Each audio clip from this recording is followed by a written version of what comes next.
you got? Hey, Joe, thanks for meeting with us. Obviously, the offensive line looks a little bit different this year because you get Tyrone back from the injury, you get Justin Witt back. Now that you've had a game to kind of work together, what was the chemistry like with that group on the field Saturday night? Oh, I thought the chemistry on the field was great with the guys on the offensive line. We spent a lot of time in the offseason connecting as a unit, specifically with the offensive line, and then we spent a lot of time connecting just as a team in general. And I think us as a position group, we really took that to heart.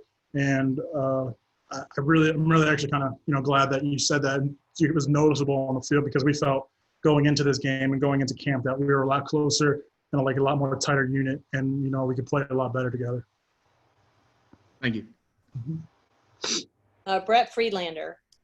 Joe, there was a play, and I believe it was late in the first half, may have been early in the second, where Ricky made a cut and got into the open field, and you had your hands up signaling touchdown. I mean, before he was at the 15-yard line. It did get knocked out at the 2, but they did score. How cool is it when you're making those blocks to see guys like that get out in the open and do what those backs did Saturday? Yeah, I think from the offensive line position, we kind of see the game in a very, very different, we've seen a very small scale because our face is buried blocking a defender. So most of the time we don't really see what happens unless it's like a big play like you mentioned. And, whenever you see the running back take off, sprinting downfield, going past you about 35 yards, it's definitely a good feeling because you did your job, blocked your man, and you can actually you get a chance to actually sit back and watch the play take happen and see your teammates score.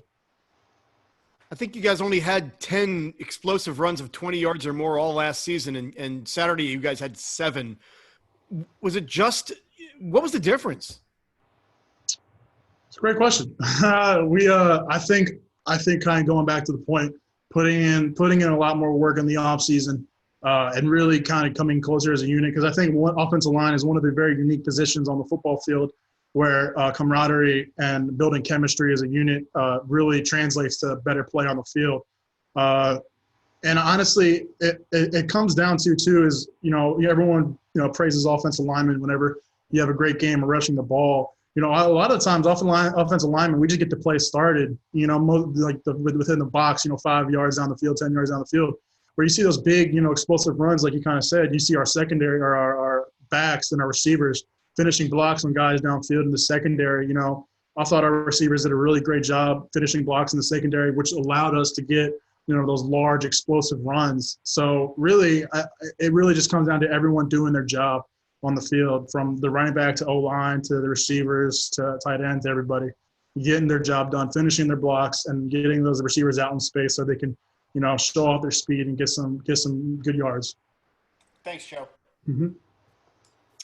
Gibby, what you got?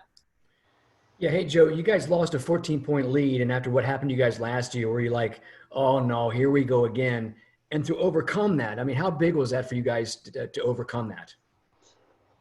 Definitely losing lead is it's a tough feeling because it could almost be a will breaker, but we're not the same team as we were last year. We spent, and I keep on bringing up the offseason, but we spent a lot of times building up leadership amongst our team, getting guys in leadership roles. So when things get tough, when we get put in positions of adversity, we don't break under pressure. We might bend, we might give a little, but we never break. Coaches say all the time, bend, never break. And of course, they're a football team too. They're gonna have good plays, and we never let that adversity get into our heads. And it's always next play mentality. If you have a bad play, you mess up, next play. You can't sit on that too long, otherwise you're gonna affect the whole game. So you didn't sense a panic on the sidelines at all at any point? We were poised from the beginning of the game to the end of the game. We were very poised. Thanks, Joe. Yes. Jonas Pope. Joe, you were a wrestler in high school? Yes. And Icky was a wrestler in high school, is that correct? Yes, I believe he was I think he was a state champ, if I'm not mistaken. What translates from that sport to make really, really good offensive linemen? You hear a lot of time coaches and players start to know offensive line's a very contact-heavy sport in terms of going against another man and his body positioning, center of gravity, hand fighting, positioning on your head. And really that is what wrestling is. Wrestling is balancing your center of gravity, balance, hand fighting, head position, and getting that position. So there's a lot of things that translate over, in my opinion, from the wrestling mat to the football field, especially in the offensive line position. And also it kind of teaches you how to throw your weight in the right ways, and, you know, just feeling the momentum and feeling the weight of the other guy. So if he pushes one way, you kind of know how to throw your weight that way. And, you know, it kind of, when you can kind of feel yourself coming off balance, staying low on pad level, I think a lot of the things that you practice in a wrestling room, it just is amplified on the football field. You and Icky ever swap wrestling stories? Yeah, we would talk about wrestling every now and then. It's kind of funny because in high school, max weight limit's 285, and, you know, we're like 300 pounds now. So it's kind of funny thinking, like, going back to those wrestling days, you have to lose like 15, 20 pounds just to get back on the mat. But yeah, we used to swap wrestling stories. You know, we play around in the locker room sometimes on the football field, just like a little wrestling here or there, just to kind of relive the glory days of getting on the mat. But yeah, me and Nikki definitely bond over that a little bit. Corey Smith. Hey, Joe, for you, I got to ask you about the maple syrup bottles. I know it's been, for you guys, it's been around for a little while, but it just came out. Dave was talking about it on Monday. First of all, how many bottles do you have, or do you know how many you have?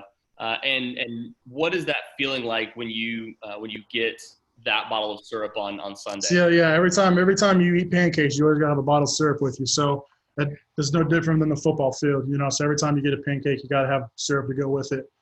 So I think it's a great thing, and I really do like it because, you know, as an offensive line, we don't have stats. The only stats we have are negatives, you know, sacks, letting up, and TFLs, stuff like that, pressures. So only stats we really get to showcase are the negative ones, or lack thereof is when you get to show them off, better put. But so whenever, you know, you get to have pancakes or knockdowns and kind of give a little bit of a highlight on that, it feels really good because, you know, it always gets the team exciting, and it's a great feeling, have a dominating block on another person down the field, driving them, and then just finishing it, you know, burying them in the dirt, you know.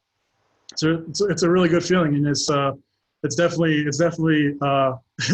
fun coming into the O-line room, seeing our shelf filled with bottles of syrup from over like last year and this year, just from the guys playing hard and finishing blocks. So I do like the syrup, and hopefully we'll get a lot more. And follow-up question on that. I know Dave was asked about it on Monday on the ACC network, and he said he didn't know what brand it was. Do you know what brand it is that you guys get? It don't matter. We just get a lot of bottles. It's probably, honestly, it's probably like the discount bulk brand. So because we got so many blowing up in the O-line room, we can't spend too much money on it.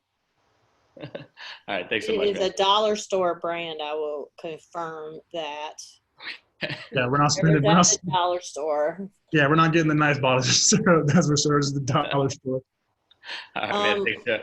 Let's go to a man who was never pancaked during his career here, Kenton Gibbs. As much as I would love that to be true, Annabelle, it flatly is, and that's all right. That's part of the game.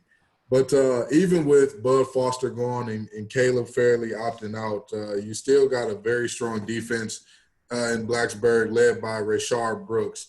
When you watch him on tape, what do you see that, you know, makes you say, oh, okay, there's the preseason All-American, there's the All-ACC, that all the accolades that he's received so far? You know, going into game prep, you always scout the defensive line and personnel and seeing like what they're good at. And you always kind of look up their stats from the last season, or if you're later into the season, you see their stats throughout the year.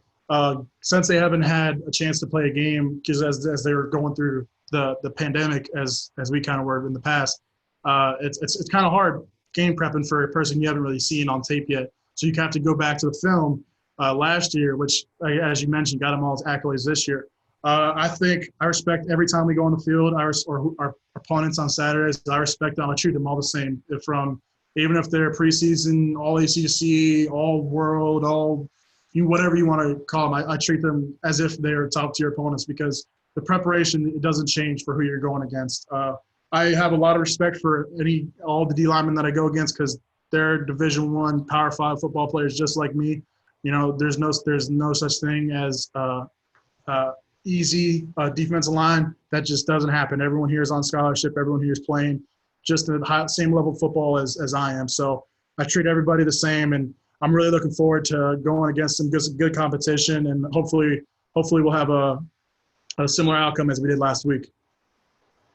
And going forward, do you all expect I know that, you know, 8 yards per carry from one back and 7 from another is a pretty high output, but is running the ball and the bases being run it early and often something you expect to be your identity going forward as an offense? I think that's a great question. I think the stereotypical answer is every offensive lineman wants to run that ball, but I think our mentality here at NC State as an offense, we want to score points, and whatever that takes to put points up on the board. If we run the ball 100 times a game, throw the ball for 100 times a game, split it even down the middle, heavy on one side, I mean, I don't care. We could run QB sneak 1,000 times. Whatever it takes that works, that gets the ball in the end zone is what I want to happen. And that feeling is pretty mutual amongst the offense. And like I kind of touched on earlier, in the run game, you know, it's a team effort. A lot of people just put it on the offensive line because it's just what we're known for. But those big runs, they really come from the receivers finishing those blocks and getting guys out on the edge of open space.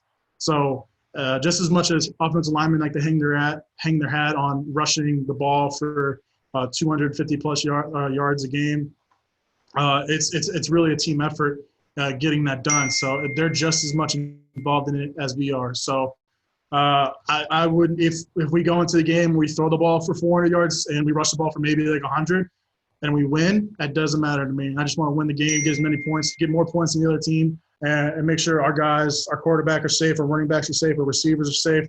Everyone gets on that bus happy, and we come home with a win. So that's pretty much it. Jonas, you have one more? Yeah, I wanted to ask about Bailey. You know, coming into camp, Devin was everybody thought he was gonna be the guy. But what did you see from Bailey, kind of from like a leadership role and his like demeanor throughout camp, leading into the game when he found out he's gonna be the starter?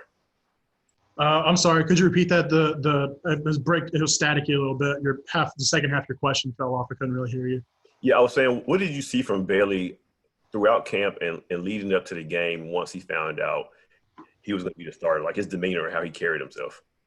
That's a great question. Coming into the season, we knew we were going to have a quarterback competition amongst all our quarterbacks, and I thought from the beginning of camp up until the very last week, I thought they competed. You know, they competed their butts off, and they got after each other. They played. I think they played at a very high level for both of them. And, you know, at some point, a quarterback has to make a decision. Luckily, I'm not the quarterback coach, so I don't have to make that call. I was very proud of both of them. I thought they played very well. And whoever's back there, I feel confident. I feel comfortable. Whoever's in that pocket, throwing the ball, making sure their responsibilities are taken care of, and leading the offense to score some touchdowns. But I was really happy to really kind of answer your question, I was really happy with Bailey's performance. I thought he did a great job. I thought that week of practice when he got announced as the starter going into the game, he had a laser focus throughout the week, and he did a really good job prepping. So when we got to the game on Saturday, he was just showing off his skill. But that's not to leave, you know, Devin out in the dust. He was just as locked in as Devin. Even our third string quarterbacks were getting locked in. I thought our prep as a team in general was really, really solid, and we took care of our preparation so we can give the best chance to win on Saturday. All right, guys, we're going to switch and get Devin Carter in here. Joe, you're the best. All right. Thank you very much. Thanks, Joe. Thanks so much.